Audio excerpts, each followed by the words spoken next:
ગુજરાતમાં બનાસકાંઠા જિલ્લાનું વિભાજન થતાં વિરોધના સૂર ઉઠ્યા છે। સરકારે થરાદ અને વાવને જિલ્લો જાહેર કરતા દિયોદરના રહેવાસીઓ વિરોધ વ્યક્ત કરી રહ્યા છે।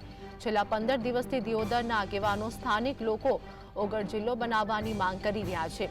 ઉલ્લેખનીય છે કે દિયોદરને ઓગળ જિલ્લો બનાવવા માટે સ્થાનિકોએ 2018થી માંગ કરી હતી, પરંતુ વાવ અને થરાદને જિલ્લો જાહેર કરવામાં આવતા લોકોમાં રોષ જોવા મળી રહ્યો છે, જેને પગલે મોટી સંખ્યામાં લોકો ઉપસ્થિત થઈને રેલી કરી વિરોધ નોંધાવ્યો હતો।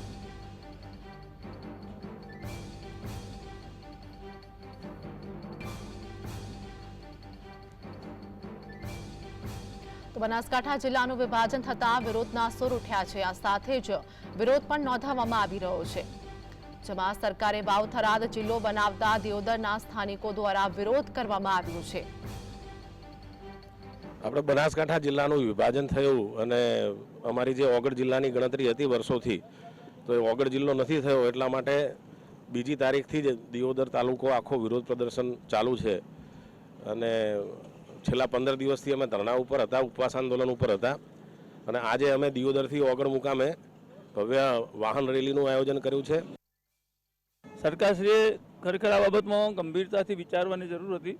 ઓગળ જિલ્લો એક અમારા આજુબાજુના તમામ તાલુકાનું આસ્થાનું સ્થાન છે, અને એક આસ્થા લોકોને પણ એના ઉપર શ્રદ્ધા ખૂબ છે, એટલે માંગણીને ન સ્વીકારતા કુદરતી આ લોકોએ થરાદ જિલ્લો ડિક્લેર કર્યો। એના ભાગરૂપે અમે એક મહાસંમેલન દિયોદરમાં બોલાવેલું,